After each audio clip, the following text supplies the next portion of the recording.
Bonjour à tous et bienvenue dans cette seconde session de travaux pratiques du service Amazon S3. Alors pour ceux qui viennent de l'atelier précédent, vous êtes déjà sur la bonne page. Pour ceux qui viennent de nous rejoindre après une longue pause, vous ouvrez votre console, vous allez dans le service S3, vous cliquez sur votre compartiment atelier S3 ou peu importe le nom que vous lui avez donné, et du coup on se retrouve tout de suite dans la console. Alors dans cet atelier, ce qu'on va essayer de faire, c'est de se monter un petit site web statique. Alors déjà, ça va nous montrer les trois opérations que je veux vous apprendre qui sont assez simples avec ce service, qui vont être de charger des objets, de gérer les permissions et d'accéder au contenu en mode web. Donc pour ce faire, on va faire un truc un peu particulier. Je vais me rendre sur un site qui s'appelle HTML5up qui en fait propose gratuitement des templates, c'est-à-dire des exemples de sites web full responsive, HTML5 plus CSS3. Alors full responsive, ça veut dire quoi? Ça veut dire que le site web, il est compatible quel que soit le type de client, que ce soit une tablette, un ordinateur fixe ou un téléphone. Ce genre de site web est en général dynamique. Il est statique, dans le sens où il n'y a pas nécessité, pour l'instant en tout cas, d'avoir une base de données associée. Vous allez avoir un site vitrine, comme je disais précédemment, qui va permettre de présenter une entreprise ou une activité ou une association ou une passion sans avoir forcément un véritable site web complexe, d'accord? Donc là, c'est simplement quelques pages web. Alors, j'ai dit HTML5 et CSS3. Alors le CSS, c'est la technologie qui permet de définir les feuilles de style. Par exemple, vous allez dire, avant il fallait tout définir à la main. Là, en fait, avec les feuilles de style, on va dire j'écris du texte, mais c'est le format titre 1. Ici, c'est format texte normal, etc. Et du coup, la mise en page s'adapte automatiquement à l'environnement du client. C'est-à-dire si c'est une tablette, un téléphone ou un PC fixe. Voilà, ça. Super customisable, 100% free, blablabla, sous licence Creative Commons. Alors ici, on va sélectionner un site et on va télécharger le contenu du site. En général, ça nous offre une archive zip et on va télécharger ce fichier compressé. On va le décompresser dans un dossier en local dans notre dossier document ou temporaire sur notre PC et on se retrouve de l'autre côté pour télécharger, uploader vers S3 le contenu du site web. Alors de retour dans S3, on va devoir s'occuper de la sécurité, des contrôles d'accès et de la notion de compartiment public. Vous vous souvenez, dans le paramétrage, on avait remis ça plus tard, donc c'est le moment. Alors l'objectif, c'est de ne pas se tromper. On va sélectionner notre compartiment et lui demander de modifier. Voilà, donc il a tout décoché. Et on va enregistrer pour confirmer. Alors là par contre, il faut taper en toutes lettres confirmer pour pouvoir cliquer sur confirmer. Et on va noter que la mise à jour des paramètres de blocage de l'accès public Amazon S3 affecte tous les compartiments sélectionnés. Dans ce cas, les objets et compartiments peuvent devenir publics. Ça tombe très bien puisqu'on va monter un site web, c'est un peu l'objectif, c'est que le monde entier puisse accéder à notre compartiment. Donc opération réussie. Maintenant, on va aller dans les autorisations pour vérifier les listes de contrôle d'accès, et l'objectif c'est que tout le monde puisse au moins lister les objets, ne pas écrire, mais on ne veut pas non plus donner accès aux ACL, on va simplement leur demander d'utiliser leurs ACL, et leurs ACL c'est autorisation de lister les objets. Ici, on est bien, le groupe administrateur a bien, en tout cas l'administrateur lui-même a bien un accès à tout. Tout le monde a un accès à lister les objets, les autres comptes AWS non, les groupes de livraison de journaux non plus, et là vous voyez, ce compartiment possède un accès public. On a donc désormais, si on revient à la racine, un accès public à ce compartiment. Alors maintenant, ce qu'on peut faire dans ce compartiment, c'est aller dans les propriétés, et lui demander de faire un hébergement statique du site web en disant qu'on va y copier un fichier index.html et un fichier error.html et il nous donne un point de terminaison, c'est-à-dire qu'on va pouvoir accéder à notre site web directement grâce à cette URL. Donc on va cliquer sur enregistrer.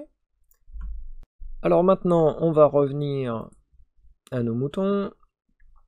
On en était à vouloir déposer les fichiers du site web que l'on a téléchargé, c'est-à-dire le .zip.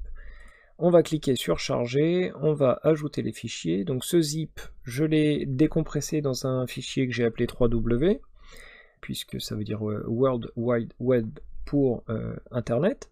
Et étant donné que c'est un site web, je me suis dit que c'était un nom qui était assez cohérent. Ensuite, je vais pouvoir sélectionner tout sauf les deux premiers fichiers texte, c'est pas très important. Les glisser directement et fermer cette fenêtre. Donc en résumé, 61 fichiers, 3 mégas 9. Donc pour info, dans S3 avec notre forfait gratuit, on a un accès de 5 gigaoctets pendant 12 mois. Donc on est bien, on va cliquer sur suivant. Dans les autorisations, pour éviter d'avoir à le faire en ligne de commande, on va le faire directement ici. On va demander d'octroyer un accès en lecture publique à ces objets, c'est-à-dire un attribut de lecture sur chacun des objets. L'administrateur, le propriétaire, dispose déjà des éléments, ce qui est normal. On va cliquer sur suivant, et alors là, on va sélectionner notre classe de stockage. Alors tout simplement, on va choisir standard, hein, je vous le dis tout de suite. Toutefois, on va faire un petit peu de révision, vu qu'on est dans la session Atelier S3, bah, ça tombe bien.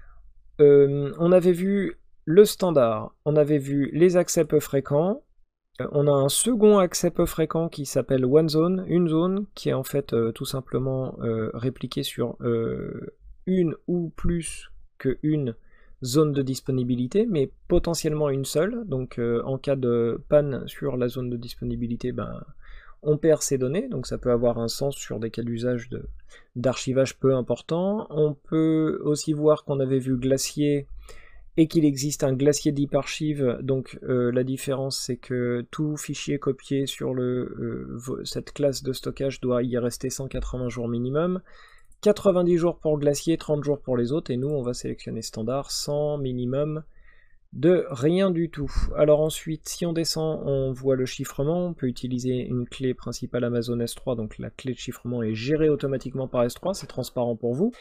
Et on peut gérer avec une clé principale AWS KMS, c'est-à-dire si on avait notre propre clé, on irait dans notre gestionnaire, le Key Management Service AWS, on lui donne sa clé et on coche utiliser notre clé principale, mais c'est pas le cas. Les métadonnées, on va pas les utiliser puisque on n'est pas développeur, on n'est pas là pour mettre de métadonnées qui serviraient pour des applications, permettre la classification, l'affichage ou que sais-je. On va par contre utiliser une balise nom et on va l'utiliser en tant que web démo Udemy et on va l'enregistrer. Alors pourquoi je fais ça? Bah, tout simplement parce que si on avait par exemple un compartiment rempli de centaines de gigas et qu'on veuille être facturé uniquement de notre petite partie à nous, eh bien la personne qui pourrait rechercher combien on occupe d'espace pourrait simplement faire une recherche dans le compartiment S3 à partir de cette valeur en disant bah, la clé nom, si elle correspond à web démo Udemy, on voit le projet de site web consomme 3 mégas 9, donc on doit être facturé de 0,00034 centimes pour un mois, ou un truc dans le genre. Enfin voilà, je fais une digression exprès pour vous montrer à quoi servent les balises et que le prix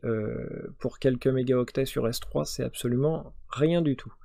Alors on va cliquer sur suivant. En récapitulatif, on a bien 61 fichiers pour une taille de 3 mégas 9, 2 bénéficiaires, un administrateur, un propriétaire qui lui dispose de tous les droits, et le groupe tout le monde qui dispose d'un droit en listage, en lecture du volume. Donc on va cliquer sur charger. Alors apparemment il n'a pas réussi puisqu'il nous pose une erreur. Alors la copie a réussi, manifestement je le vois bien, mais il a l'air de nous dire qu'on a un petit détail. Donc on va aller voir tout de suite si c'est une erreur qui n'a pas de sens réel dans notre cas d'usage ou si réellement c'est bloquant. Alors, en allant voir nos fichiers, est-ce qu'il est public, notre fichier? Si je clique sur l'URL d'accès, eh bien en fait il est public. J'ai bien un accès direct au fichier. En fait j'ai accès directement au site web. Bah voilà, je voulais pas le faire aussi rapidement, je voulais vous montrer en passant par l'autre côté, mais du coup voilà, on est sur notre site web sur S3, on a accédé à notre site web statique directement en cliquant sur le fichier index.html, mais si je reviens et que je vais dans Amazon S3, dans mon compartiment, et que dans les propriétés, je retourne sur l'hébergement de site web statique et que je viens ici à la racine, voilà. Là, je me retrouve sans avoir pointé le fichier index.html, mais simplement la racine. Je me rends compte que j'ai bien un accès directement. Alors ici, ce site web, on pourrait le modifier, mettre exactement tout ce qu'on veut, choisir les actions sur les messages, on pourrait changer le formulaire et faire que ça ouvre notre logiciel de messagerie pour nous écrire à nous, et mettre des liens vers nos voilà, communautés directement de réseaux sociaux. Donc ça, c'était pour la petite histoire. Donc maintenant, on va passer à l'étape du récapitulatif. J'espère que ça vous a plu et je vous dis à tout de suite.